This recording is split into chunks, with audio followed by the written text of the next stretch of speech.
Payment cards and digital wallets were catching on before the spread of COVID-19. But the shift has accelerated now that we are months into the full effects of this virus.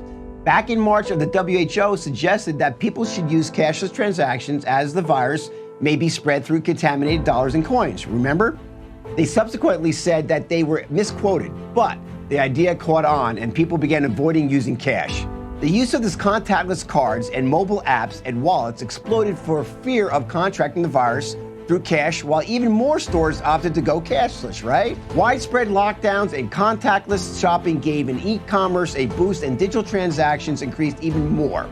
According to Venmo CEO Dan Schulman, the growth of new customers setting up accounts each day is basically doubling from even before the coronavirus became a global pandemic. Are we on our way to a cashless society? And was this the plan all along?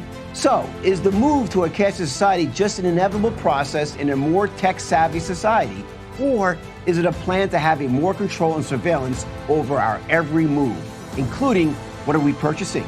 So as we know, all electronic payments can be tracked and traced, so our every purchase and payments are known by the government. Along with contact tracing and increased surveillance, it sounds like we are well on our way in Agenda 2130's plan for complete control over the global citizen with a universal banking system. Agenda 2130 brings with it a one world central bank with a universal global currency. Seems like the recent coin shortage and the increase in electronic payments are moving us faster and faster along this path until we are all under this one world order.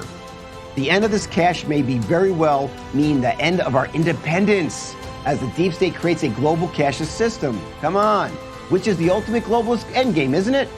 Can you imagine a stranger not liking what you say and deleting any credits you have built up in participating in society, eating, drinking, getting food, buying things? Think about that for a minute.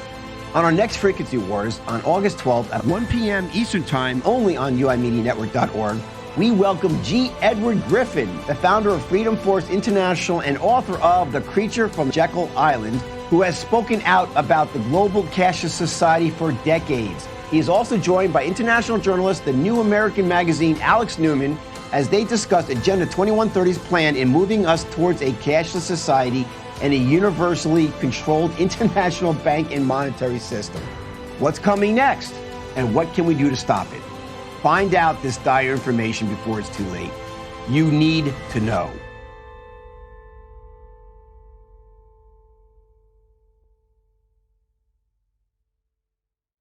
The time to defy the modern agenda is now.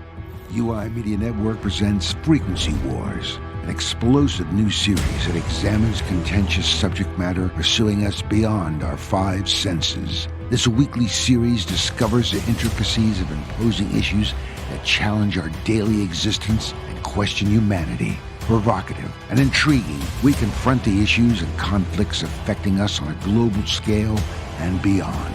The commentary and guests will shift the paradigm and defy the status quo. What will you believe? Welcome to Frequency Wars, the next revolution. And here's your host, challenging you to question everything, Tim Ray. Welcome to our next 2130 Agenda series as we discuss the 17 goals that have been and actively being implemented, and not only at a city, county, and state level, but around the world by power brokers generationally committed to bringing in the new world order of surveillance, control, and unfortunately, yes, depopulation. Today, we're discussing the goal of the one world monetary system with legend G. Edward Griffin. Yes, he is here live on the UI Media Network, along with our very, very faithful and good friend, Alex Newman.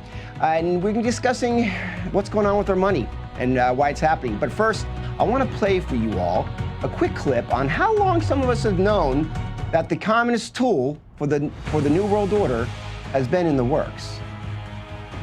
Any all-out minority revolution must create a state of crisis wherein almost all of the male population would be forced to remain in their homes to protect their property and families. The middle class is very large, but it is not accustomed to deprivation and terror. Because of its affluence, it has waxed soft. It has no stomach for massive fire, blood, and violence. The motive force behind its life drive is its endless pursuit of prestige, conspicuous consumption, and sensual pleasure. A few years of violent, sporadic, and highly destructive uprisings will set the stage for the grand finale. After the stage is properly set through protracted struggle, America could be brought to her knees in 90 days of highly organized, fierce fighting, sabotage, and massive firestorm. Ladies and gentlemen, the plans and preparations for a communist revolution of force and violence are far advanced. The organization behind these preparations has almost unlimited financial resources, and it provides both training and leadership based upon years of experience in many other countries. Our enemies are deadly serious about their task, and it's nothing short of national suicide for us to continue to ignore their plans and their progress. All right. Well, I'll tell you what, how prophetic was that, right? And that was back in 1969, right? And you only get better looking. G. Edward Griffin, welcome to the show. Alex Newman, welcome. So, do you remember that moment, sharing that on film?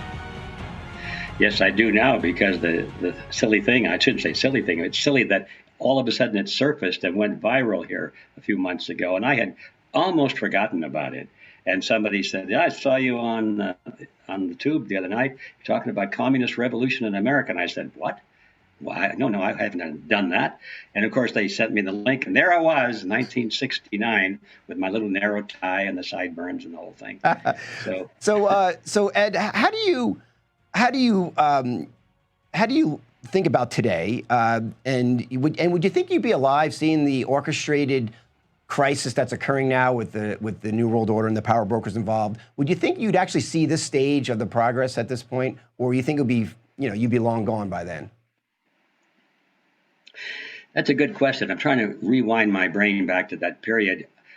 I think, in all honesty, I did not think I would see it. And if I did, I thought it would be more foreign originated. And in other words, usually when the Marxist-Leninists plan to take over a country, that the people, yeah, sure, they have their local citizens, but you're aware that Moscow was behind it and funding it and all that sort of thing. I didn't dream that it would be coming from our own ranks quite as much as it did this time. Right. But no, I have to say that back in 1969, I thought we would lick this thing. I thought all we had to do was just explain it to people. Once they understood, they said, oh, I get it. We're not going to let that happen. And they would take steps to prevent it from happening. I really believed that. And I still do, by the way. But we're so much closer to the edge now. Our time is running out. It's actually beginning to happen. Yeah. And Alex, Owen, both of you guys that comment on this question, but, what Ed's saying there is, you think we'd have licked it by now, especially, people like him were talking about it decades ago. However, would you say that it's probably more likely we have been involved, or our government has been compromised in a communistic perspective, if you want to just use that word, for a while now, but they're just recently showing overtly how much control they've had for a while, and we just haven't known about it, and why it hasn't been an outside takeover, but more so of an inside job here? Oh, I lost your voice there. Ed, there you go. Say something. Go ahead, Ed. Go ahead, Alex. So back in 1960, he's coming in and out. Take off frequency wars, Ashley. Maybe that's what it is. All right, so we're having a little technical difficulty with Alex. We'll get back to you. Ed, do you want to answer that question while we figure out what's going on with Alex? Do you think we've already been compromised? This is just them showing us where they are right now? Absolutely. It's like the best analogy I can think of is that after a rainstorm, you look out at the front lawn and all of a sudden there are 10,000 mushrooms. And you think, where in the heck did those mushrooms come from? You don't realize that actually the spores for these mushrooms were there a long, long time ago. And all it needed was the right moment, the right rain, or the right temperature. And there they were. So I was aware back when I was, back in the 60s when I was first becoming a student of all of these things, that the plan was for the Communist Party, USA, was to load up all of the power centers of the United States with their agents. And that doesn't mean that their agents were always the guys running around advocating communism. Their most powerful agents were the ones that were saying they were not communists. And even the most powerful in that group were those that were saying they were anti-communist. That was part of the Leninist strategy that I realized. Lenin wrote very eloquently on this topic, a lot of essays in his books. And if you go to communist bookstores, I used to do, and buy all that stuff and read Lenin, he was very clear. He said, comrades, if we're trying to take over a country that has its own culture and its nationalistic pride and all that, do you go in there and tell them that, no, you want to make this internationalism and we're going to take away your sovereignty and we're going to bring communism to your country? No. You say that you're an anti-communist, and you are the strongest anti-communist that there is as far as your words are concerned. So people will trust you, and they will elect you or choose you as their leader. And then once you're in charge, you can betray them. And that's, I was well aware of that back then, and that's exactly what's happened. They penetrated our government, our media, our school system, our church organizations, our labor unions, all of the power centers of society. And this is not just me saying it, it's them saying it. They said that was their strategy, and then they often brag about the progress that they're making. So this is not really something check, 1, 2, check. Yeah. So to answer your question short, I'd like to hear Alex's response to that too, is that absolutely the answer is yes, they have been there for a long time. Alex, I don't know if you heard Ed there, but do you concur? Yeah, absolutely. Back in 1969, when it originally made that video, the communist terrorists were not really mainstream. I mean, they were out bombing buildings. Bill Ayers is, I think, a really, really good example that illustrates the whole point. This is a guy who was working with hostile foreign communist powers, especially Cuban intelligence, the DGI, and they were bombing, his terror group, the Weather Underground. They bombed the Pentagon, they bombed the Capitol, they bombed the State Department, they murdered police officers, they bombed the funerals of those police officers. But mainstream American society recoiled in horror. They thought, who are these maniacs? And why are they blowing up our stuff? Why do they hate us? Why do they hate our country? Fast forward a few decades, and you have a young guy in Illinois named Barack Hussein Obama starting his political career in the living room of Bill Ayers. And still back then, they were not mainstream. Bill Ayers gave up his terrorism and went into education, but they still weren't mainstream. They were already poisoning the minds of America's children, but people still frowned upon this sort of stuff. Fast forward another couple decades, and Barack Hussein Obama, the no-name senator from Illinois, who just apparently came out of nowhere, is on his way to the Oval Office and bringing in all of these comrades with him. Linda Darling Hammond is an excellent example. A very close associate of Bill Ayers was running the transition team. So we are now at the point, and I don't think Trump falls in this category, but we are now at the point where the enemy is within the gates. The enemy is now in control of large segments of our government, certainly large segments of the media. And that's why now when you see almost the same type of stuff that we were seeing in the 1960s, and I wouldn't be born until 20 years after that, but even the stuff that we were seeing back in the 1960s, now the media looks at it and says, oh, how wonderful. We're tearing down systematic oppression and we're pursuing justice and all this kind of stuff. So that's how much things have changed in that short period. But listening to that Ed video, I mean, you'd think the guy was a prophet or something. It's pretty incredible. Yeah, absolutely. And it's amazing how it has been a psychological warfare, if not since '69, but prior to that, I'm sure, to actually get the American people convinced to say, hey, guys, every communistic talking point is what we now believe, and we're being taught, as Ed said earlier, in the school systems to actually believe as a communist. So once you have their beliefs convinced, Ed, once you have the psychological warfare won, I mean, you're talking about it took decades to get the mindsets of, I don't know, maybe majority or half the people at least. 7 out of 10 kids now are socialist thinking people, kids, right? So Ed, I mean, it seems like the way back is just bringing it to people's attention is not going to be enough. So what I'd like to talk about today, guys, is, and Ed, I'll start out with you because you wrote the book, of course, Creature from the Jekyll Island. And I believe you guys may be having a expo, a Red Pill Expo coming up on Jekyll Island this year. So more to come on that. But I'd like to talk a little bit about the past, like little cliff notes. How are United States handed over its own ability to create its own currency for the Americans to the international bankers? And then I'd like to progress with you, Ed and Alex, to the present, where we are today, from IMF to how we got where we are to the $6 trillion being left, to what to expect in the near future and our future if we move towards this digital currency, which looks like we're moving very fast at warp speed, as Trump says, other people say. So, Ed, tell us a little bit about how did that happen?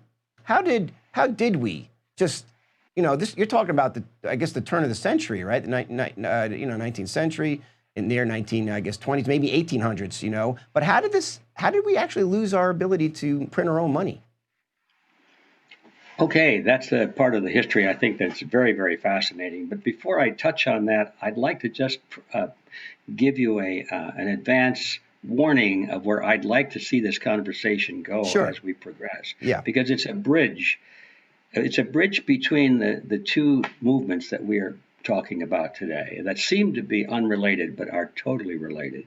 One is what we're calling now the communist revolution, the violent phase of communist revolution. And as you probably remember from that old video that you played, that there's another part to the revolution. There's a violent and a nonviolent revolution that takes place in more advanced countries like ours, and that's really what they're relying on here. The violent revolution is to scare everybody into accepting legislation that really will get us to communism without ever using the word. So the violent revolution in a country like ours, where we have a strong parliamentary tradition, people like to think they're participating in their own political destiny. We're not going to be taken over by force and violence. And so the whole role of that primarily is to frighten people into being willing to surrender their sovereignty and to surrender their judicial system and make these tremendous legislative reforms supposedly to put an end to the cause of this violence. But in reality, it's all about to legislate ourselves into communism legally and not through force and violence. And so those two things work back and forth very, very well if you understand the strategy. Strategy is really brilliant. And so that's the part we're talking about now. And now we want to transition to the banks. And many people might think, well, what's the connection? Aren't the banks capitalists? And these guys are communists, and aren't they on opposite sides and so forth? And how come everything seems to be working together? And I just want to mention that we mustn't forget that ideology is very important here. And these words that we give it, like communism, socialism, fascism, Nazism, all of these things, Republican, Democrat, conservative, liberal, these words really get in the way because it tends to obfuscate an understanding of what these people really believe. And I'll just say this in the summary form. The truth is that what these international bankers believe and what these Marxist-Leninists believe is amazingly similar. They're not at opposite camps at all, but they're just describing, they are described, I should say, differently. But once you peel off the labels and you see what they believe in this thing called collectivism. And so they work really well together. It's why we find out that some of the largest, the most wealthy capitalists in the world funded the communist revolution.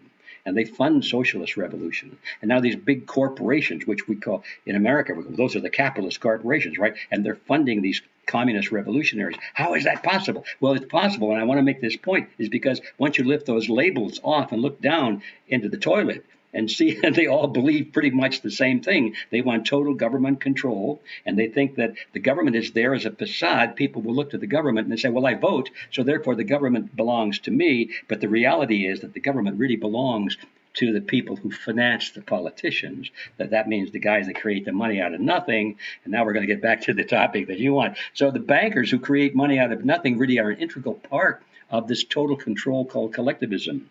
If we didn't have the bankers participating in that, collectivism couldn't exist.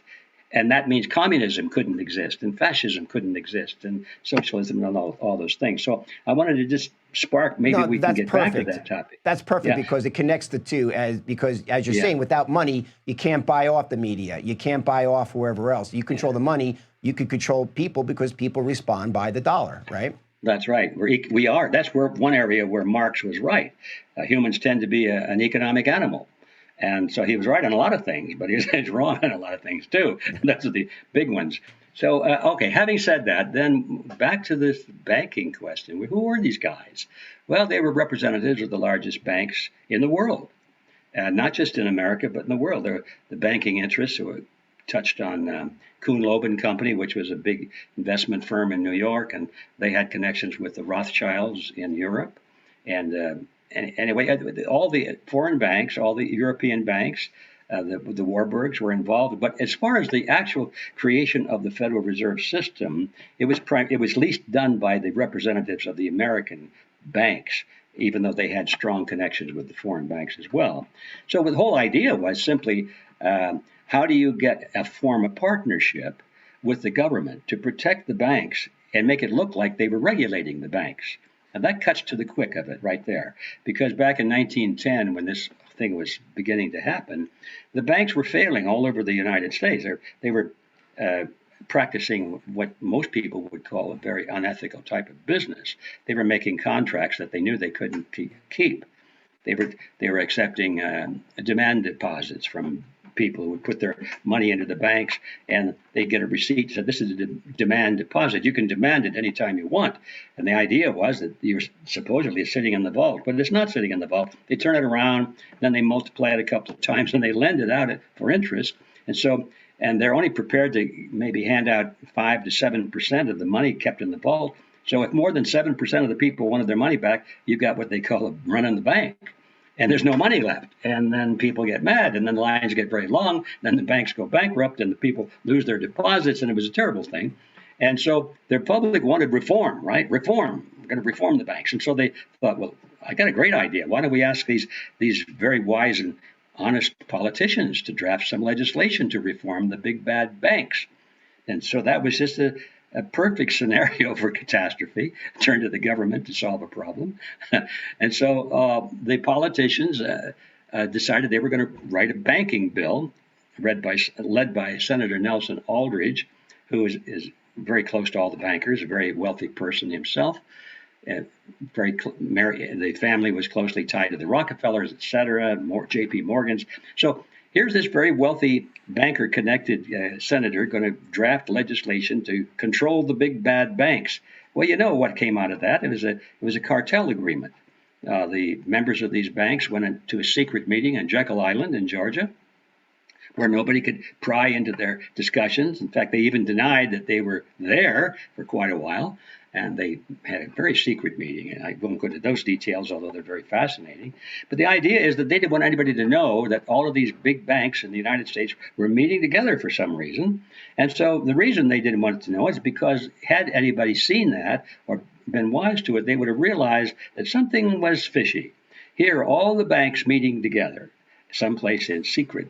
And what came out of that, we find out when we get to study those papers and listen to the biographers write about it many years later, is that banks decided they're going to form a cartel, a banking cartel, no different than a banana cartel or an oil cartel. But it was a banking cartel, and the whole idea was to control the opposition, control the competition, make sure that no fresh competition would come in. They would regulate all the interest rates and all the policies to be very much to the advantage of the big stakeholders in the banking community, and just control the whole thing, but in the name of banking reform. And so they drafted this banking cartel, and then they took it to Washington, D.C., and if you could imagine mentally using a big eraser, and from the top of the page, they erased the words that said bankers cartel, and instead they wrote on it, and it said Federal Reserve Act. And that was the only difference is what the title was. Then they took it to the dumb congressmen who thought, oh, yeah, this is banking reform. I don't understand. And paid off congressmen, too, back then. Oh, paid a lot of them, yeah, of course. And a lot of them already had huge debts. And you're very nice to the bankers when they hold the mortgage on your factory and your house and your airplane and all, in your yacht, all that kind of thing. So, yeah, they had a lot of influence on Congress. And mostly, though, I think most congressmen and senators didn't really understand this thing. They didn't know what they were doing. They fell for the propaganda that this was banking reform. And they looked at, oh, look at the big, thick thing. I don't understand it, but it must be good. Look how thick and heavy it is. And it's the way they do legislation nowadays. And so they passed it into law. So now, ever since then, we're living under a bill that is essentially a banking cartel agreement. And we wonder what the heck happened to us. We wonder how come every time there's a financial crisis and it looks like the banks are going to go bankrupt because they don't know how to run a business. And so they go to Congress and they say, well, we're too big to fail. If something happens to us, the nation's going to go down and people are going to suffer.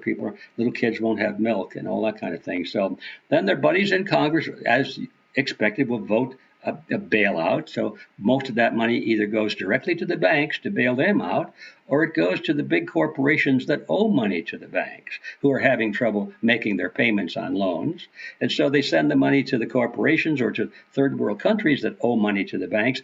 90% of it winds up at the banks, either directly or indirectly. Right. And people say, what's going on? I don't understand it. It's because they don't understand the Federal Reserve System is a banking cartel. Once you get that in your mind, everything begins to fall into place. Right. What do you think a banking cartel is going to do? It's going to serve the interests of the members of the cartel, period. And it's not the American people. And Alex, that's once that moment in time, it was 1914, 13, when the Federal Reserve was passed. And of course, it's not federal at all. It is the banking cartel who runs the deal.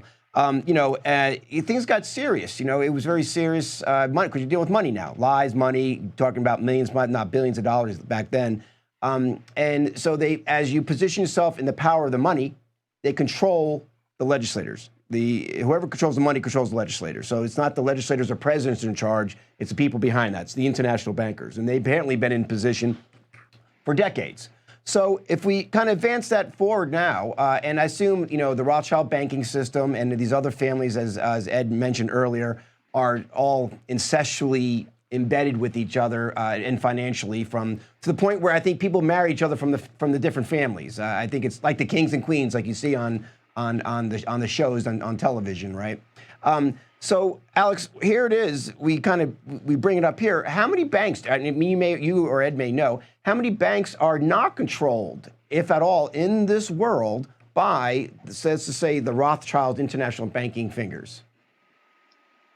Well, it's an increasingly small number, Tim, and there's some local credit unions that operate, kind of independently, but the reality is they're part of this broader financial system that is controlled from top to bottom by the banking cartel. And I think the most important book to shed light on this from an insider's perspective, you might be able to see it right here. It's called Tragedy and Hope. It was written by a guy who actually agreed with these agendas. He was very close to what we would today call the deep state. He was actually permitted to examine their papers for a few years. Bill Clinton actually thanked him when he received the nomination, the author of this book. His name is Carroll Quigley, for serving as his mentor. And he reveals a lot about the corrupt banking cartel and also the relationship to the communists, to take it back to what we started off with. He's got maybe the most important paragraph summarizing the relationship between the global elites and the Marxists. He explains that there does exist, and there has existed for at least a generation, what he describes as an international Anglophile network. And he says that this network operates to some extent in the way that the radical right, by which he means, anybody who's conservative, anybody who disagrees with this, believe the communists act. And he goes on to say in the book that the international network has no aversion to cooperating with communists and frequently does so. And so that's how you can have another book I have behind me. It's called Wall Street and the Bolshevik Revolution, written probably by one of America's most important historians, certainly one of the most important historians of the 20th century. And what he explains, what he documents, using official State Department records and other irrefutable sources of evidence, is that the Wall Street bankers financed the Bolshevik Revolution. And as Ed explained, we're being told that the super capitalists are at odds with the communists, with the Marxists, when really behind the scenes, they're all working toward the same objective. And certainly your useful idiots on the street, the kids who got a PhD in gender studies and can't get a job, they're pulling down statues and, they're painting their hair purple. They don't understand the big picture, but they're being used by people who are moving us toward this international currency system. And I think the next phase that we're going to see, and I think we're starting to see the beginnings of this now with the collapse of the value of the dollar. Reuters just reported a couple weeks ago that the U.S. dollar has lost 10% of its purchasing power just since March. Okay, and I suspect that is going to accelerate. And their next big move, and they've been telling us about this, it's not a secret. You don't have to speculate or theorize or break into their smoky rooms and see what they're saying at their meeting. They're bragging about this now, is to move us toward a global currency. And so to go back to Tragedy and Hope, he says the eventual goal is a global financial system that'll operate kind of on neo-feudalist principles, right, where they're the lords and we're the serfs, and anything we get to keep is thanks to their good graces. The Bank for International Settlements being one of the crucial institutions, the apex of this global financial system.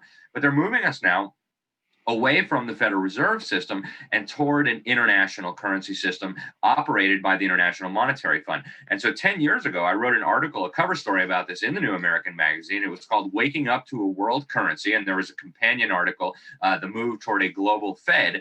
And even 10 years ago, they were bragging about this. You had leaders of communist China. You had leaders of Russia. You had the president of France, Nicolas Sarkozy, at the time. You even had senior people in the Obama administration. The reporters actually asked the Secretary of the Treasury at the time, I call him Timothy TurboTax Geithner, because his excuse for not paying his taxes was TurboTax. But they asked him, so the communist Chinese are proposing a global currency run by the IMF.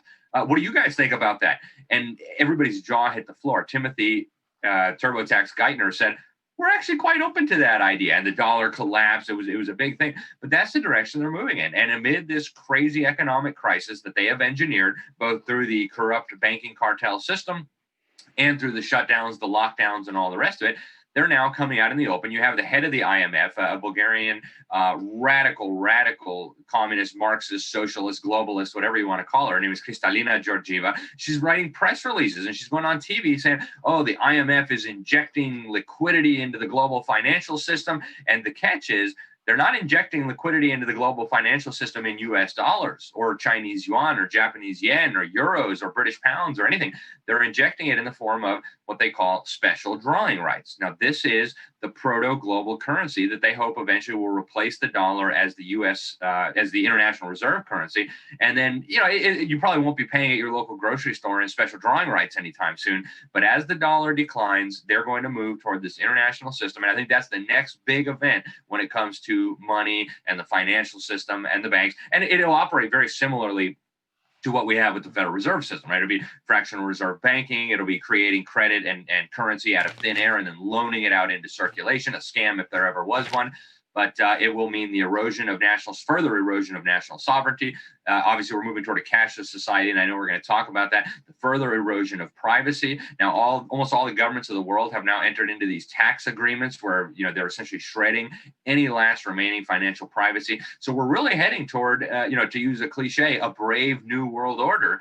And it's not going to be pretty. If you love liberty, if you value privacy, if you love your own nation, it's going to be a very dark time if we don't put a stop to this. Yeah, wait until people start losing their private rights to their property. I think at that point people will wake up like, whoa, this is serious. I can't have my property anymore that you spent generations living in. It will be part of the state. When we get back from break, gentlemen, let's bring it to present as we are. Let's talk about the $6 trillion that's went out the door, the ramifications, impact of that, and what are the countries that are involved in this bankers cartel, like these big countries, and the ones that maybe still not, are they the ones that we're targeting right now? Are we actually, through our ignorance, targeting countries that are fighting the battle of a one world currency? Let's find out, guys. We had G. Edward Griffin, guys, he founder of Freedom Force International, here with us today, along with, of course, Alex Newman, award-winning international journalist of the New American Magazine. Much more to come. We're going to talk where we are today, what's going on in connection with COVID, as well as digital currency, our future.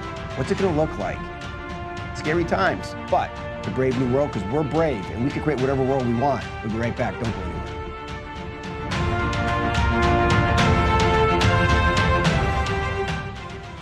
Hi, I'm Greta Full, president of Golden Home Services, a premier private home care service for seniors in Georgia for almost 2 decades now. We all have parents, and I know I love my parents more than anything else in this world. And because of that, Golden Home Services makes sure we care for your parents as if they were our parents. Call 678-242-0084 anytime or visit goldenhomeservices.com to select from our range of affordable home care services.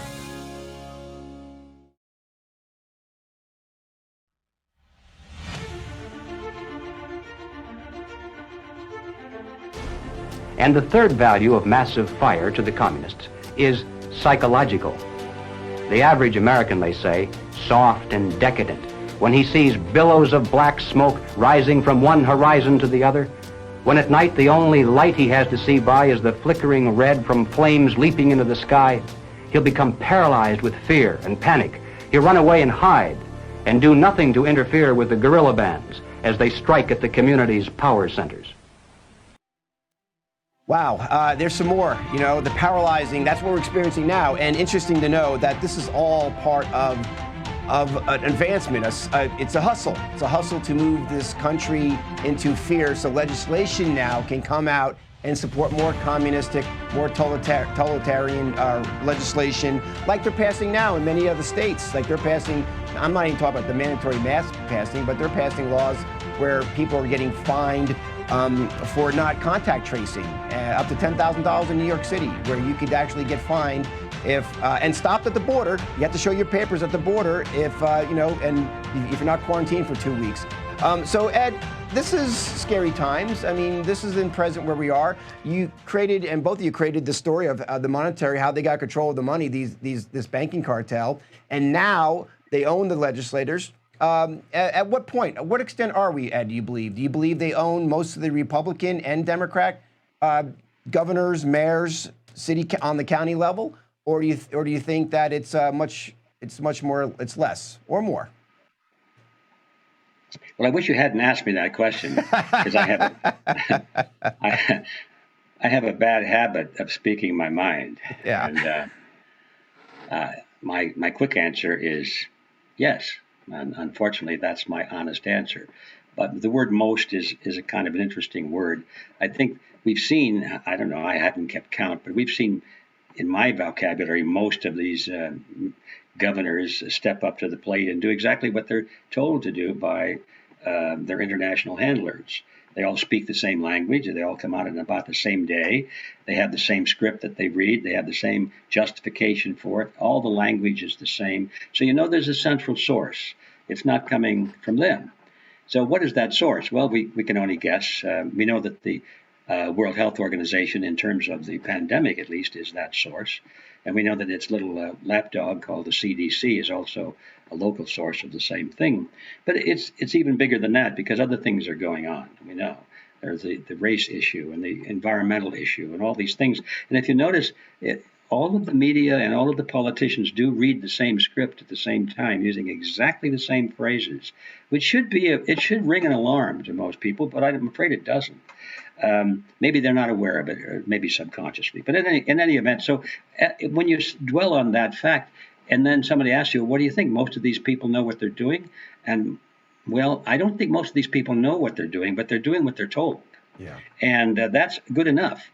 And so I think the word most is correct in this case. Most of these people are, if they're not consciously doing evil or playing the game according to the strategy, at least they're consciously part of the machine, and they're willing to be the cogs in the machine, and they don't want to make waves. So from our side, it doesn't make any difference whether they're knowing or unknowing. They're still undoing our whole system. They're undoing our future. Yeah. And, to add to that, too, and maybe take it a step further, Alex, and we had this conversation in the past, and you gave your 2 cents, and also want to come back to Ed on his take on it, too. But my perspective at this point, I think we're being played a good cop, bad cop routine between Trump and the Democrats, that I think they're all involved, and they're all being puppeted by the international bankers. Now, a lot of people, it's a very unfavorable perspective to have, but just when they came out, when I saw Trump every day pushing this COVID-19, it's only had to lock down for 2 weeks, and then, just get past the curve. Every day, press release, coming out, pushing this agenda for shutting down these small businesses, moving forward with this banker cartel agenda. And then I saw right off the bat, the quickest thing, Alex, I saw the $6 trillion budgets being passed, right? And he was all for it. In fact, everybody voted for it except one senator, or one, I think it was Massey, right, a representative, I think senator. But he pushed it forward. He's all gung-ho. They got their $6 trillion, right, passed through that. And then I saw this backtrack, well, let's give it to the states to do all this stuff, knowing that all the state governors, Republican, Democrat, in my perspective, we're all compromised on some level. Otherwise, they wouldn't be going along with destroying small businesses to the tune that they are. 50% of the businesses in restaurants are never going to open up again. And that's part of the cartel agenda, Agenda 2130, which is online. So, and then, going back and giving the QAnon and all these things, these quotes here and there, I just don't see how Trump's not involved as much as the darkness of the deep state as the rest of the people who are compromised on this. But that's my take. Alex, you want to give your feedback on that? And then Ed, you could jump in as well. Sure. Well, thank you. And, I don't think I can rule out the possibility that Trump is involved. I happen to believe that he's not, and there's a number of reasons. It's actually something that I've spent a lot of time thinking about. The $6 trillion bills, I think, are really hard to justify, and even more hard to justify was his brutal attack on Congressman Thomas Massie. I know Congressman Thomas Massie. He's a wonderful human being, probably the best legislator in all of Washington, D.C., a man of principle. And he wasn't asking for much. He just said, hey, let's have a recorded vote on this. And I don't understand why Trump went after him like that. But, I think in many ways, Trump has dealt some very serious blows to the deep state agenda. One obvious example as it relates to the pandemic is the World Health Organization. Now, under any other president that was up on that 2016 election, with the possible exception of Rand Paul, under this pandemic scenario, the World Health Organization would really become kind of a global ministry of health. And that was the plan. They've been grooming it to fill that role for a very long time. Well, how did Trump respond? He said, first of all, it's an attack poodle for communist China. We're not going to tolerate that. You've given us terrible advice. You've been caught lying over and over again. So we're going to cut your funding and we're going to withdraw. That is not something that I think somebody who's working consciously toward this agenda would be involved in. Now, I think part of the problem was that Trump got caught up in the fear mongering, just like everybody else. You had these studies coming out showing that 2.2 million Americans were going to be dead by September from coronavirus. And what is he to think? He probably has 3/4 of his advisors saying, "Oh my goodness, this is a cataclysm.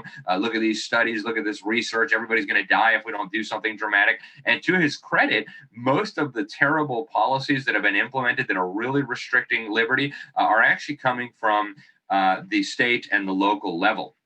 And Trump has pushed back on these. To give you an example, the 4th of July celebrations at Mount Rushmore, he deliberately chose South Dakota because their governor had said, we're not doing the social distancing, we're not doing the lockdown, we're not doing the mandatory face diapers, we're not doing any of it.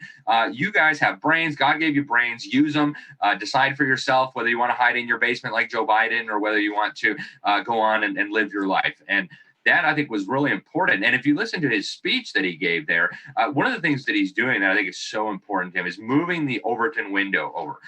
He actually hit the nail on the head in that speech on several crucial points, not just coronavirus related. For example, he said the reason we have this mayhem in our streets is because our children have been indoctrinated in the public school system to hate their country. That was, nail smashed right on the head by a sledgehammer. That one simple phrase blew the lid off of, I think, their modus operandi, which is to brainwash our children. He said we can't tolerate that anymore. So I don't believe Trump is consciously a part of this. I believe he's been manipulated into advancing their agenda in some respects. But, as I said to start off with, I think it's something we can discuss. It's something we can debate. And I can't say for sure one way or another. I know people who are close to Trump, and they've been telling me since before he was president that he understands that, the New World Order agenda. Roger Stone, one of his closest advisors since the 1980s, told me that his dad was a member of the John Birch Society and a funder and a friend of Robert Welch. He told me that and there's a whole bunch of interesting things like this, right? One of his mentors was Roy Cohn, his personal attorney. Now, Roy Cohn was on the board of Larry McDonald's Western Goals Foundation, which was an incredibly important organization gathering intelligence on all these things that we're talking about. He was also the chairman of the John Birch Society, and the Soviet Union shot his plane down.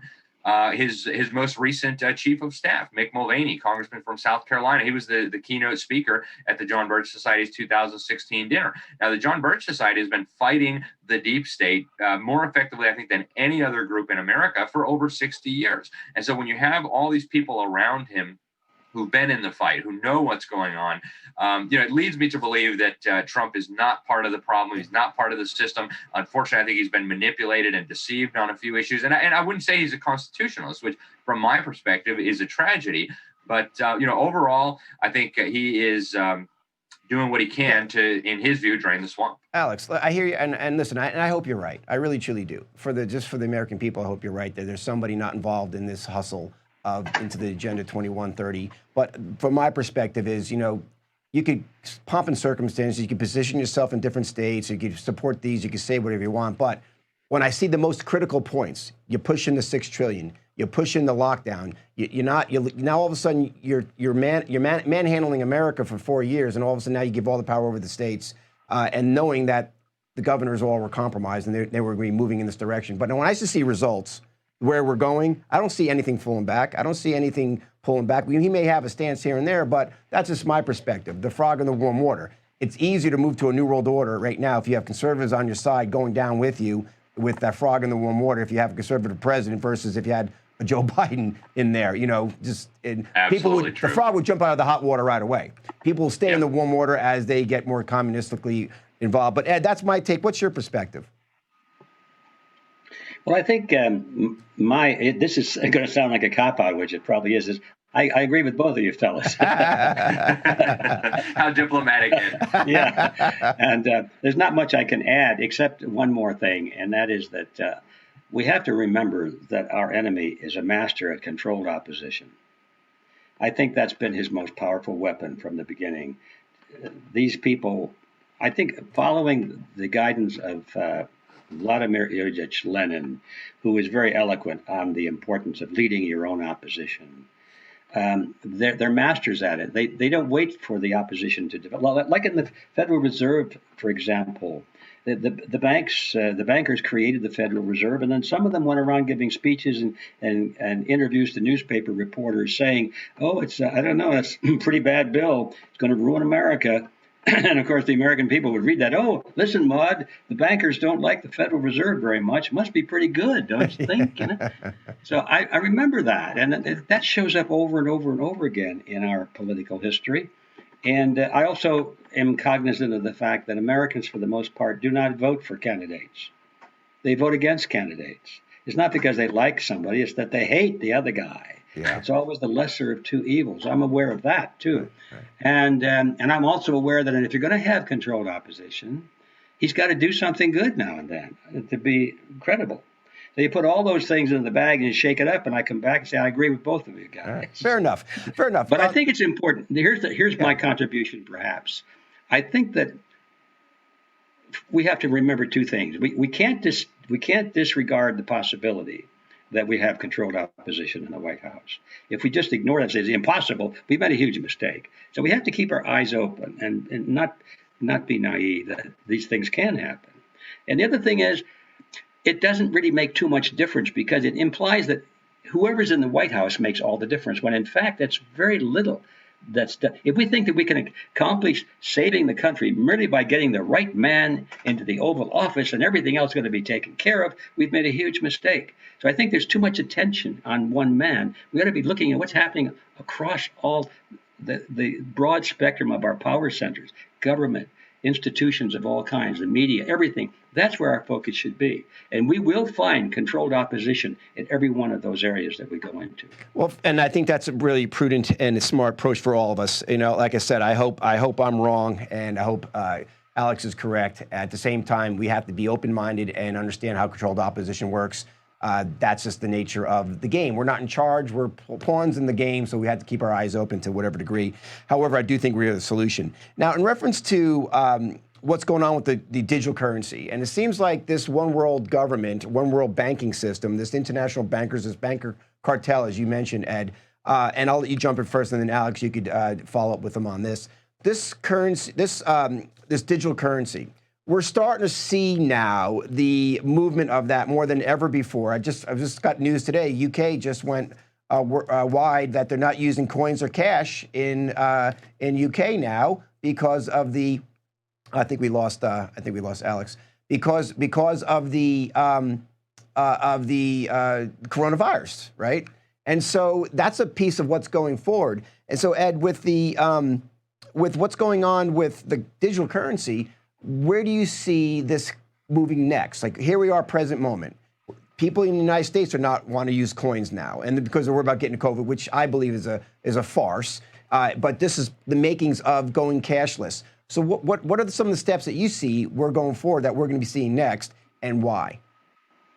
Well, I think that's pretty easy to predict without much fear of being wrong, because as Alex mentioned a moment ago, they've been telling us for years what's going to happen. And I would say they're pretty much on schedule. They've always said it's going to take a long time. A lot of adjustments have to be made, not only technical adjustments, but adjustments in the thinking of the populations of the world, because they're not going to want to give up their national currencies quickly. They have to be eased into that. And of course, if there's a crisis on on foot. Then there's a justification for moving a little more quickly and so forth. Which is one of the reasons that we have so many crises is so we will move into the FEMA camps a little quicker and not complain, thinking it's for our own good. So the answer to the question really is yes. Is the cryptocurrencies, the digital currencies. Of course, let's face it, we got primarily a digital currency today. Most transactions are done on credit cards. We really have one. But the difference between what we have now and what they're talking about is that we still have cash to fall back on. And we still can take money out of the bank, put it in our hot little hands, stick it in the mattress or whatever we want to do. We want to give it to a friend of ours and not let anybody know that we gave it to that person. We don't want to embarrass them or whatever our reason is. We can do it. What they're talking about now is a total different animal. We will not have anything except the black market to do these kinds of things, which will make all of us criminals, which is just fine with them, because then almost any of us could be picked up and said, well, you're a criminal, and so you have to be punished and you go to prison or whatever the fines are. So it's a means of really controlling the population, even though there is a black market for some kind of an escape. So it's coming, and it's coming closer, and I think that's one of the things that the advocates of cryptocurrency have to get in their mind is that what they've been thinking of as a means of escaping control by oppressive governments and greedy banks is perhaps going to turn out just the opposite. It's going to be their tool. And having a little private exchanges or currencies is not going to be the solution, because they all have to merge through some central clearinghouse eventually if you want to buy a cup of coffee with your crypto. And that's what people really want. So it's coming to a system exactly what we're saying, and we can see it coming. They've told us it's coming. The only difference is that they're trying to tell us it's going to be wonderful.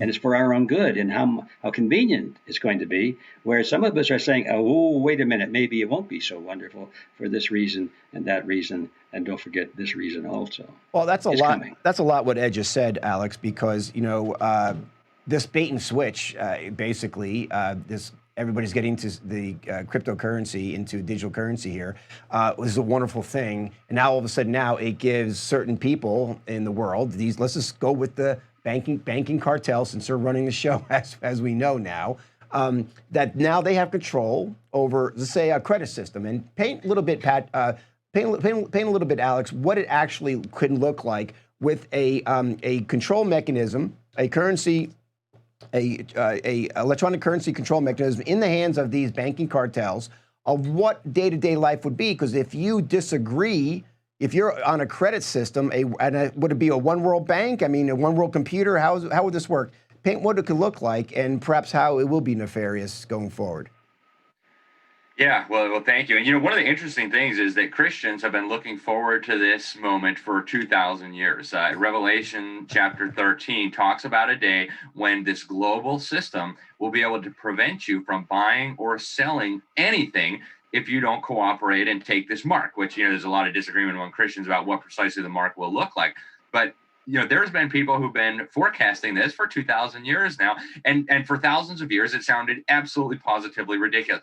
Oh my God, we don't even know what's 2 miles down the road in the next village, much less what's on the other side of the ocean, what's on the other side of the planet. And here we are, staring in the face of a system that will very soon be able to prevent us from buying or selling anything if we don't cooperate. Maybe if we don't take their vaccine, maybe if we don't bow down to Black Lives Matter, if we don't support abolishing the police, if we don't give the knee to the global system. And it is now completely out in the open. Actually, we did a special report on the coronavirus in April. And I hate to say I told you so, but I did an article here called Corona, and you can find this on the internet, Coronavirus, Deep State Assault on Economic Freedom. And that was one of my focuses. I told people there was 2 stimulus bills introduced in the House of Representatives by Democrats. Both of them included the creation of something that we had never had before called a digital dollar. And you can read the definition of a digital dollar. The propagandists and the PR hacks all came out and started saying, oh, this is wonderful. And so I knew they were going to use the coronavirus in a major way to advance this agenda. Now they're telling us just because of the coin shortages, because we were going to get coronavirus from the currency. That's absolutely ludicrous. Go look at the people involved in what they call the Better Than Cash Alliance. Go to betterthancash.org. This organization was created in 2012.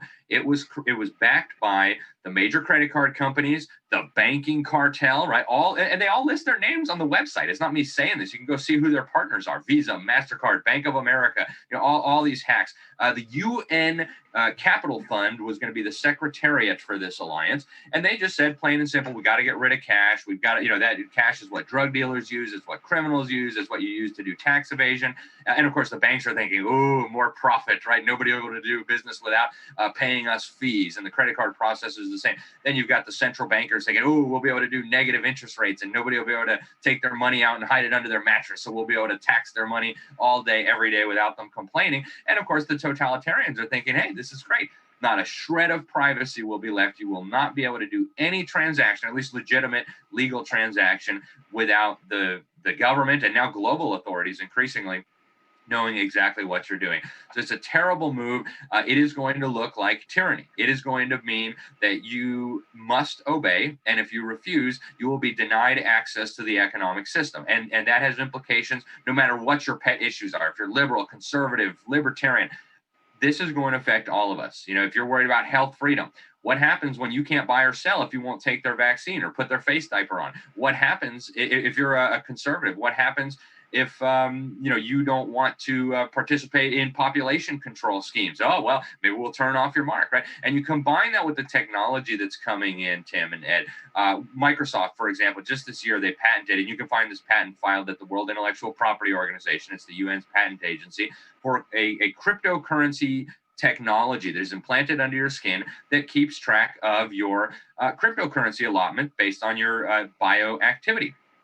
They just announced this great reset: the World Economic Forum, the UN, the IMF, and the British monarchy. And one of the people, they had 9 speakers. One was from the Communist Party. One was the CEO of a technology company that produces these technological implants that you put in your livestock. They monitor the health of your animal, how it's breathing, what its blood thing, all kinds of data, and they monitor its geolocation.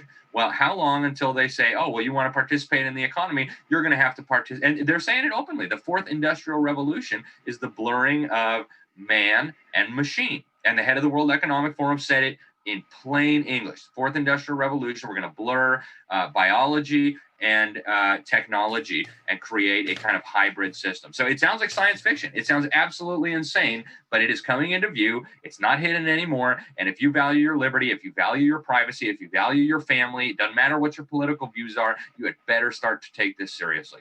It's so scary the way, because I think how you just explained it, Alex, is really just tip of the iceberg. It's much worse than that. What I could see how this could be used against people, and as good people who are not willing to take a vaccine, or good people who are not willing to go along with our program, will have to go to the black market to survive, to live. And then at that point, as Ed pointed out, now you're a target for a black bag over your head and you're arrested and never to be seen again, since our constitutional rights at that door are out. Speaking of that, Ed, our Constitution, of course, you can't have the United States Constitution to have this new world order. They don't go hand in hand, just by the nature of the essence of what they're about. For this to work, for a banker cartel to take over this world, for this to work, there has to be almost all the key countries in the world have to participate in this one world currency. Otherwise, you're not going to have complete control. I mean, that's one of the mechanisms, is the currency to control. As we know how it controlled the United States through history and brought us to where we are today, to our knees. Same way will have to happen on a world level. What countries are not willing to participate yet in this? Is Russia involved? China involved? And what do you know on an international level? That's a good question. I'm not aware of any major country that's really resisting this in any way. Sometimes I'll hear about some little country that I have to go look it up and see where it is. I say, oh yeah, okay, there. I remember now where that country is. I hear rumors that they're not wanting to go along with it. But typically, what happens then is that somebody in the State Department says, oh, that's a rogue country, and they're harboring terrorists or something like that, and we invade them. And we force their leaders into exile, or they get suicided or something like that. And then that's over. Now that's one less country. I really, at the moment, maybe Alex is on top of this. He's on top of all the data. Maybe Alex knows of a country, but I can't think of a major country that's excluded from this at all. Iran or North Korea, are they on the Rothschild dime, Alex? I think Iran and North Korea, especially. I did a cover story in the New American about how North Korea has been a pawn of the globalist establishment, literally going straight back to the start. I mean, they're obviously puppets of communist China, but when you understand the reality of communist China and who put them there and how the Rockefellers and the Rothschilds built them up into this global superpower, it all starts to make sense. Right. The one that I can think of just until recently that was not cooperating fully with the system was the mass murderer Muammar Gaddafi. Now, this is not a defense of Muammar Gaddafi. The guy was brutal. He was a totalitarian. But he was not cooperating. And we know from the WikiLeaks, he was talking about creating a global, a gold-backed currency and selling oil to whatever nation wanted to buy it and bypassing the dollar. And suddenly he went from valued terror war ally who was torturing people for George Bush to, oh my goodness, he's a monster. He's killing his own people. We need the UN Security Council to authorize an invasion. I have authorized American forces to invade. You know, it just happened like that. And then we know now from the WikiLeaks documents why. He wanted a gold-backed currency and didn't want to play along with the monetary scam anymore. And that's what happens. Just like Ed said, you know, they come up with some stupid excuse and they, you know, there's genocidal maniacs all over the planet. They don't care about genocidal maniacs. They are genocidal maniacs. The problem was he didn't want to play ball with the money scam. Right. Well, you know, that's history. And that just goes to show, and it shows you how our country could be stopped for 6 months by the power and influence of these globalists and these banker cartel, because I would have never thought I'd see my own fellow Americans falling for this this hustle, this scam to the level that they are. I just really have been shocked. Every time I go out to a store, I just see these little kids now wearing masks, and they're all indicative, in my opinion, of the compliance and ignorance of what truly is going on this world play that we're seeing unfold right in front of our own eyes. So, Ed, I mean, okay, everybody's involved. Everybody knows about it, right? Except the individual waking up to it. So it looks like it's going forward. We're going to be going through this process to whatever it may be.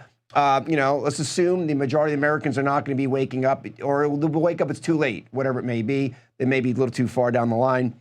But there has to be a country, a system, somebody has to be in charge to have the control in their hand to push delete, whether they want somebody deleted out of the monetary system or not. Somebody has to be pulling this, and certain countries have to be, or I would assume certain countries, and this goes for Ed or for Alex, certain countries have to be running this and making these decisions for the rest of the world. Am I wrong on that? Well, I think you're right on target with that. It's always a problem though when you start to say, well, okay, what countries are they? That's pretty easy. I think we talk about the Anglo-American establishment. That pretty well is it. You've got Great Britain and the United States. Great Britain because of the royalty and the history and the tentacles that are in so much of the world underneath the surface. And of course, you've got the United States because of its economic prowess in the recent decades and its great military force and all of that. So what more do you need? So it's easy to see that it's the UK and the US involved, but then who are the people? Well, then you start getting into a shadow area. You can surmise. I mean, it's pretty easy to figure out. It's got to be the Rothschild family. It's got to be the Rockefeller family. And maybe there's some remnant of the Morgans and so forth. But you go down that list, and the first thing you know, you have to face reality is that people like myself, we're not invited to those meetings. So we can't look around the room and see who's at the table. We don't really know. It might be some royalty from the Netherlands. We just don't know who goes to these meetings. Yeah. But the final analysis is it doesn't make any difference. We're up against this juggernaut. And we know that they're the top people. What are we going to do? Say, well, we've got a name of a person, so now what are we going to do? So we got the name.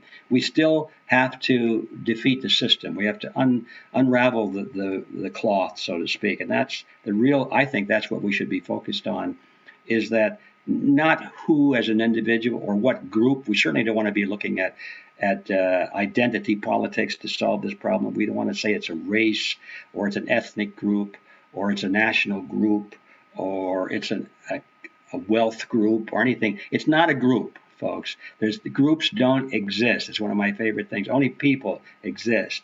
And if you start to evaluate a person's merits or demerits on the basis of what group they belong to, I think you've made a mistake unless you're in open combat on the battlefield and everybody's wearing a uniform. You can say all the guys with the brown uniform are coming to kill you. Then I could understand some argument for that. Yeah. But other than that, intrinsic identity to a group because of some mental condition or loyalty or something like that is a huge mistake. We need to be looking at the mechanisms that they use to enslave us. I concur, Ed, with you. And Alex, I think he brings a good point because, it'll probably be a countryless place where people will be pulling these decisions. It will come down to people. But at the same time, you have countries like, Rothschild's have big influences. You have countries like Israel, who's now becoming the AI mecca. You just talked about AI being a center point for controlling this currency. I mean, they're moving Google, everybody's moving to Israel right now and having control over the artificial intelligence programs more than ever before. Do you see them being a major player in the currency, the electronic currency transition that we're going through now? Well, I think just by the nature of the Israeli economy, which is very focused on high technology, very focused on digital things, yes, it's going to be an important player. And we would be fools to think that the state of Israel is the one country in the world that is not governed by the establishment. It is ludicrous. In fact, I know a lot of radical, really hardcore Zionists who would just die for the idea that God gave that land to the Jews, who despise Netanyahu and who they consider to be kind of a Rothschild-controlled cabal, very much like what we have in the United States or what you have in Great Britain. And so, I don't think Israel per se is the problem, but I do think it's going to be an important country as we move forward. We actually saw Prime Minister Benjamin Netanyahu not too long ago, and this was reported in the Jerusalem Post, propose that all children be microchipped to protect us from the coronavirus. But ultimately, when we're looking at who is really at the center of this, I tell people, I think their commander-in-chief is Satan, just straight up. I think we're just dealing with evil, and that's the truth. So, the precise identities and the precise roles, and this guy's the managing director or whatever, is less important than the fact that we are in a battle against absolute evil. They would kill, murder, enslave, rob, every horrible thing you can think about. They would gladly do it to you if it would advance their power. So we need to expose them. I did a special report in the New American called Deep State, Pulling Strings Behind the Scenes. For people who really do want to know names, I've given a lot of talks on that. You can find them on YouTube if you look really hard, because YouTube does their best to bury them. But I go through all the organizations, the secret societies, Skull and Bones, the Bohemian Grovers, the Council on Foreign Relations, the Trilateral Commission, the Bilderberg, all these groups, and they're all important. They're all important players in the architecture, but I don't know that any one particular one is the mastermind behind all of them. But, as Ed explained, the individual names and identities are less important than the system they've created, the mechanisms that they use to control and deceive us. And I think that's where we really need to focus our efforts in terms of exposing this evil. And I do think exposing the evil is one of the most important things that an average person can do. You educate yourself, and then you inform others. I mean, that is how we can stop these people, is by exposing them. And for Christians out there, that's a biblical command. Ephesians 5:11, have no fellowship with the unfruitful works of darkness, but expose them and reprove them. So if you see evil, and what these people are doing is evil, make no mistake, you have an obligation to expose it and to reprove it.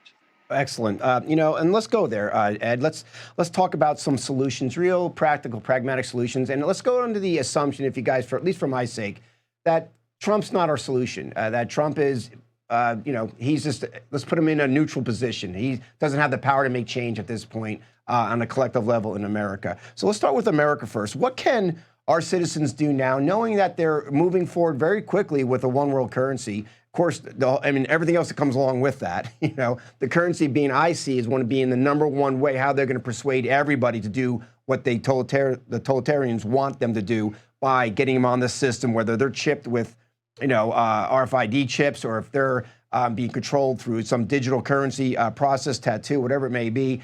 Once that's in place, at that point, I think it's nearly impossible to organize, or at least maybe it's never not impossible, but prior to that, we're not there yet. We're close, Ed. But what can we start doing now as Americans? And Alex said the number one thing, of course, is awareness, and I get that. But what feet on the ground can we do now to stop this one world currency, this one world movement, because they're playing us like a fiddle right now. I mean, every step of the way. The Black Lives Matter is all propaganda for Marxism. So is with Antifa. All this work you're seeing, yours just said earlier, for a better movement of getting legislation passed. Our legislators assume they're all bought out too and sold. Majority of them at least, maybe except Massey. So what do we do, Ed? All this is on your shoulders, Ed. Ed Griffin. Oh, we're good. All right. I'm up to this. Actually, I think about that a lot. And because in a war like we are in, and this is a real war, maybe the most complete war that mankind has ever been in, because it's primarily a war for the mind now, and there's technology added on top of it. It's different than all the wars of the past. You don't play around. You can't afford to say, well, let's come up with a solution that sounds good, but we know it deep in our heart it won't work. You have to be very, very pragmatic on our solutions. And it's always troubled me because I don't want to be pessimistic, but I do want to be realistic, and I have to look at in my own mind. Now, I'm not talking about what other people should do. I'm thinking about what should you do, Edward? And so I'll jump to the point here. I've always believed, and I still do, that revolution in the streets is not going to do it. There are a lot of people among our friends who still sort of believe in the old, lock and load approach to patriotism. Well, if they come for my guns, I'm going to tell you they're going to pry it from my cold, dead hands. Well, they're planning on that. Exactly. And people don't realize the power of the weapons that are in the hands of our enemies right now. This is not the same when you go meet the British at the Concord Bridge, and it just depends on how many soldiers are there and how many muskets are there. All the muskets are the same. No, it's not that way anymore. I mean, we have biological weapons, atomic weapons, drones, energy weapons, all kinds of things. So we got to get realistic about that. But anyway, that's not how we lost our freedoms. Anyway, even if that weren't the case, we lost our freedoms because we weren't diligent. We didn't watch. We didn't care. We let it go. We were too busy with our pleasures and our entertainments and so forth. And so now it's easy to say, well, so we got to retake our system the same way we lost it. How did we lose it? Well, we lost it organization by organization. We lost control of the political parties. We lost control of the schools. We lost control of the media and so forth. That's how we have to take it back. Easier said than done. How do you take it back? All right. Let's get realistic now. Yeah, how? We're running out of time. At noon, all right? We got to do this by noon. It seems like that's the urgency of this. And, okay, now to my point. It was just the other day I put up a video that I saw from our friend Max Egan. I believe he's in Australia. And it was very well done. And when I say put it up, I put it on our website, which is redpilluniversity.org. I'll get a little plug there. Yeah, we'll put that up. All kinds of great messages there, redpilluniversity.org. And I looked at this and I said, this has got to go to the top. And here's why I thought it was so important. First of all, he did a great job, I thought, of doing an overview of all of the areas, all the fronts that are moving against us. A great overview of getting the picture, how big it is and how serious it is. Okay, that's good by itself. But then the thing that hit me, he used the phrase several times. He said, he likes to use the word folks. So he said, folks, the sleeping masses are going to sweep us into slavery. And he said that several times. And about the second or third time, I was saying to myself, you know what? The sleeping masses are going to sweep us into slavery. It's sunk in. Now, I always knew that. But the way he said it, I thought, wow, that really penetrates. This is our emergency right now. The sleeping masses. It doesn't make any difference what we do and what we think and how smart we are and how many copies of the Constitution we hold up. And so you can't do that because the Constitution protects me. You can't, that doesn't work anymore. The sleeping masses are going for it. See them on the street, driving down the street with masks on. They're asleep, poor folks. They don't know. They're good people, but they're asleep. So now I come to my point, which is, what do? We don't do anything realistic to save our liberty and restore the system and move beyond until we can awaken the sleeping masses, or at least a big chunk of them. Now, I don't believe we have to mobilize all of them, but we have to get the basic message that we're talking about here today. Maybe not quite so intense about you don't have to know about the Federal Reserve and that it's a banking cartel and all these things. If you're a student, fine. But the sleeping masses aren't interested in those details. All they want to know is that their monetary system is being used to enslave them, which is what is important anyway. So to answer your question, I think our total focus right now, before noon, is to do everything we can to get this message out to as many people as we can, not just to the choir. We got to get it to those people that think we're crazy. We got to get it to those people that really don't like us because they think we're killing people because we don't go along with it. Whatever it is, we can't let that get in the way. We have to design our message and our efforts so that we reach the sleeping masses and wake them up before noon. That's my answer. Brilliantly stated. And you know what? And when you look at it from the not riots, but from the protests, from the people screaming out the Constitution, it's real. A lot of it's fallen on deaf ears if the masses amount of people, the majority of the people are still not listening. Because like you said, that's why if everyone today took their masks off in defiance, said we're not going along with it anymore, game over. House of Cards falls apart. It's done deal. Once there's no compliance, then there will be no new world order. So Alex, with that said, brilliantly said by G. Edward Griffin, as expected, but censorship seems to be, I mean, we're censored on Facebook and YouTube. We got our own website. We have a lot of listeners there. But point is, censorship is alive and real, and it's everywhere. And it seems to be more so now than ever before. So getting the message out, at least through the internet aspects, more so now than ever before, is not the same. What are the messages? What are the ways can we get the message out to the masses, as Ed just mentioned, because that's really the ultimate solution? Yeah, I would say two primary things, and they're both summed up right here. Print magazines. If you're not yet a subscriber to the New American Magazine and to the other publications out there that are physical publications, you should be. First of all, because it helps fund the important work of investigating this stuff. Second of all, because if we're in a war, and we are, as Ed quite properly explained, you can't fight a war without intelligence. In fact, if you try to fight a war without intelligence, you're doomed before you even put on your uniform, right? It's over. If you don't know what's going on, you're done for. And so we need to wake up the American people about who they are, right? Sun Tzu said it really, really well. I always go back to his quote about warfare. Said, if you don't know your enemy and you don't know yourself, you're going to lose every single battle. You might as well not even go out on the field. You're done. You're cooked. Just surrender. Lay down your weapons. If you know yourself and you know your enemy, you need not fear the result of 100 battles. And so we need to get back to an understanding as Americans of who we are as a people. What is our history? What is our heritage? Where did we come from? And also who the enemy is, which is a big part of what we talked about today. Now, how do we bring about that awareness? Well, I think the internet is going to become increasingly less useful as a tool. That means we're going to have to go back to what worked prior to the internet. So come to the Red Pill Expo in Jekyll Island in October, assuming that the government doesn't force us to shut it down. That's going to be a wonderful opportunity to get access to the information, to network with other people who think like you, to form connections, get subscriptions to the New American Magazine. And finally, this special report that I'm holding up right here is called Rescuing Our Children. This has been my kind of mission for the last 2 years now. We have got to rescue our children. Right now, I would say one of the most important weapons, if not the most important weapon in the hands of the enemy in this war is our children. And people hear that and they're like, oh my goodness, my children are not a weapon in the hands of the enemy. Oh, yes, they are. They're sitting for 12 years, for 8 hours a day, for 5 days a week, being indoctrinated, being confused, being weaponized, being dumbed down, and they are being trained to be little soldiers in the war against you and your family and your church and your liberty and your country and your constitution, all of it, right? That is why, and I loved that President Trump pointed that out in his speech.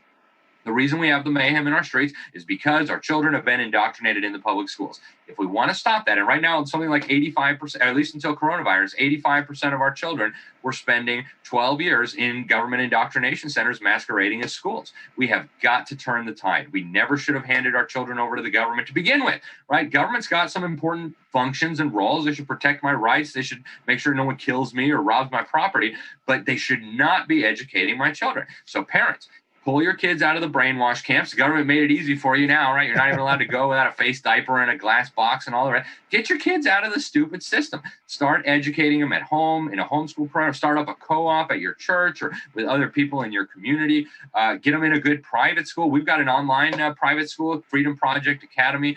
Great option if that's if that's your thing. If you don't feel competent to homeschool, there's so many options today. It's never been a better time to pull your children out of the government school, and that way you can train up your children to think, to love liberty, to understand what we're dealing with, rather than turning them into the equivalent of Pavlov's dogs who salivate every time the establishment gives the command. So we've got to get serious on this. And again, internet, I don't think will be a useful tool for too much longer. If this continues, we've got to start moving back to what worked. Printed publications, AM, FM radio, physical conferences and speeches. Pastors, get off your butts with all due respect and start telling your congregation what's happening. I think that's one of the big ways that the enemy made so much progress. They silenced all the pastors. So 501c3, you can't say anything about anything that might expose what we're doing.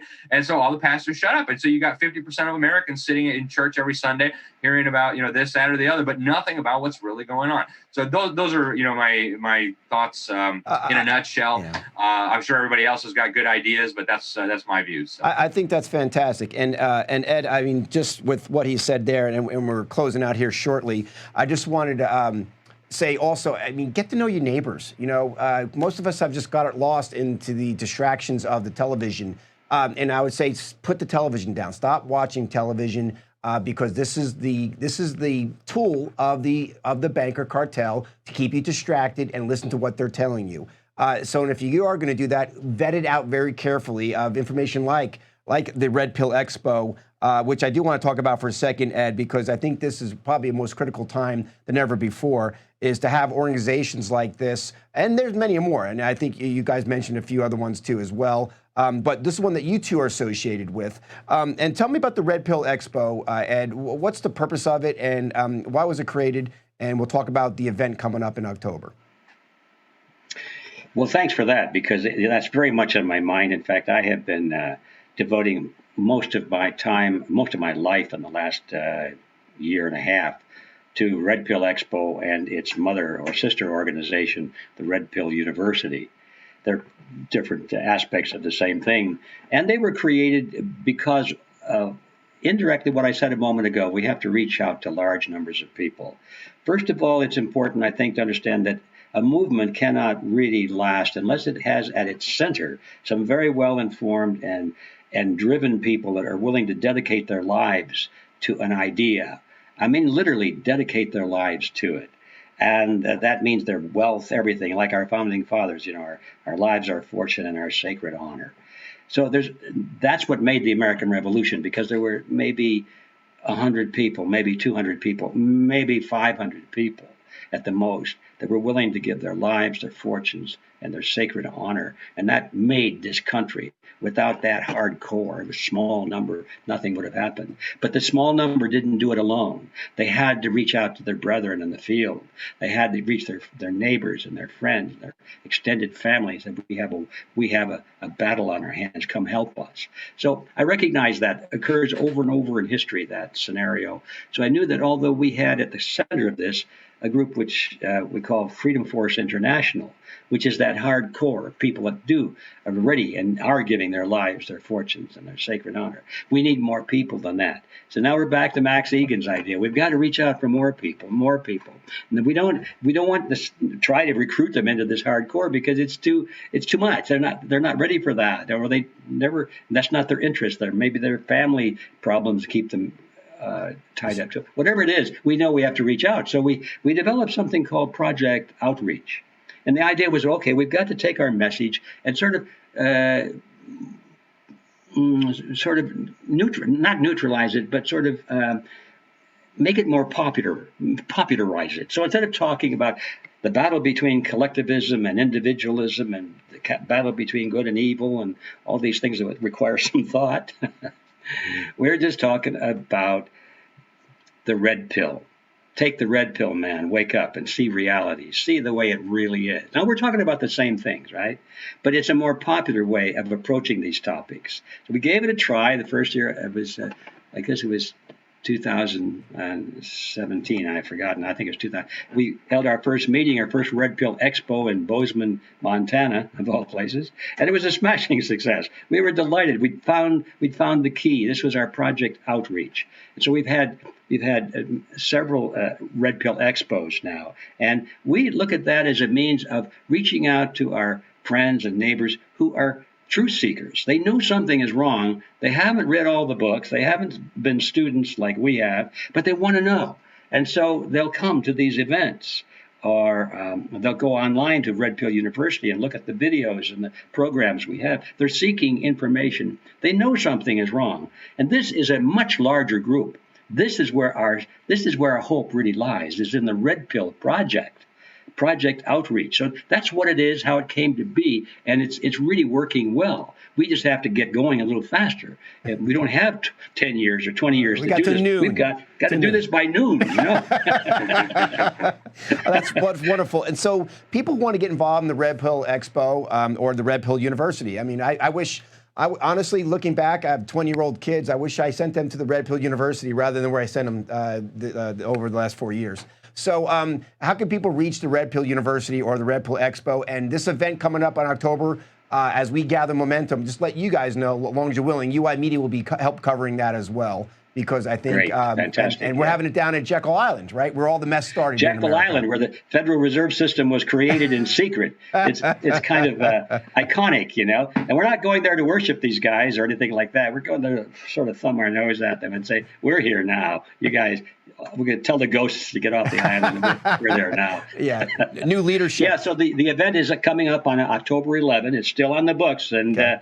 And I'm glad to hear so much enthusiasm for it, because we don't want to cancel that thing. Right. I want our people who are just as fired up as we are. I mean, you got to have fire in the belly to fight this battle. But we have to remember, a lot of people aren't really sure yet what's going on. Yeah. So this is a delicate path we have to travel. So anyway, you'll find the information in two locations: redpillexpo.org and then redpilluniversity.org. And the two sort of work together, but you'll find everything about our movement and what's coming up on one of those two sites. Excellent. And Alex, you want to add anything to that as well as people get in touch with you at the New American magazine in addition to. And we have so many comments here, guys, saying, how do we get our governors to finance the Red Pill University? So right. Well, the first thing is we have to get rid of them. Yeah. But no, thank you so much for having us, Tim. It's always a pleasure to be with you. Red Pill University, Red Pill Expo are phenomenal. I've been at every one of the Red Pill Expos. The speakers who come there are just, world class. Some of the most amazing people in the liberty movement. Some of the most amazing people on this planet are the people who go there. It's so much fun, so much camaraderie. I really encourage you to come. Really, it's a huge diversity of people with a huge diversity of views. We've had liberals, we've had feminists, we've had Christians, we've had, everybody you could think of across the spectrum, health, political stuff, economic stuff. It's a lot of fun. So go to redpillexpo.org. Really hope to see you in Jekyll Island. For those of you who are not yet subscribers to The New American, go to thenewamerican.com. Right behind me, you can see the website. Right where I'm pointing, you can subscribe for the daily headlines. That's free. You get our 5 most important articles in your inbox every day or every week, whatever you prefer. And then the print magazine is what you really need. That's how you can bypass the big tech giants. You can read it, then you can give it to your neighbor or your pastor or your guy across the street, whoever it is. Get the word out. And thanks again for having me. Share this program, people. The information that you just got from Ed is priceless. It's stuff you're not going to find anywhere else. You're never going to see this on, the Communist News Network or even Fox News, speaking of controlled opposition. It's up to you to take this link, send it to your mom, send it to your neighbor, send it to whoever needs to see it, send it to your whole email list, better yet, and let them know what's really going on. And thanks again, Tim. Thanks so much, Ed. You guys are amazing. So, amen to that. Thank you, Alex. And of course, Ed, thank you so much. You guys have been listening with G. Edward Griffin, the legend, of course, Alex Newman, who I have so much respect for. It's scary. It's scary times right now, and it's at the same time exciting times, because this is an event that all of us have been waiting for a while. We knew it was coming, and now here it is. It's what's scary, I guess, is our fate's in hands of the people who are wearing masks. And so, listen to what we heard today, guys. Wake up, Let's talk to these folks who wear masks in a way we could reach them. Get them involved in different groups, start getting to know your neighbors, and let's try to get them to take it off one step at a time, because this is where we need to go to. When people are woken up, we're unstoppable, and I know both of you agree, the house of cards will fall apart immediately if we all, the majority of us, step up and do and understand how non-compliance works, and we're very close. I believe we're closer than ever before because of what events are occurring, and people are just scratching their heads as this doesn't make sense. So guys, thank you so much. Remember, do share this, get the information out there. We have some more, we have Awaken Atlanta coming up tomorrow morning, and next week I believe we're talking on the Frequency Wars about the New World Religion. One religion that we're moving into potentially. Should be interesting. Guys, thank you again, gentlemen. I appreciate that. More to come. Stay tuned, guys, and be free. Thank you for watching Frequency Wars, brought to you by the UI Media Network at uimedianetwork.org, the home of innovative, uncensored, conscious media. Check us out on Facebook, Twitter, Instagram, and YouTube at UI Media Network. And be sure to sign up free at uimedianetwork.org to watch all of our uncensored content. See you next time on Frequency Wars, the next revolution. The UI Media Network and its associates take no responsibility for the opinions and statements made by the talk show hosts or their guests.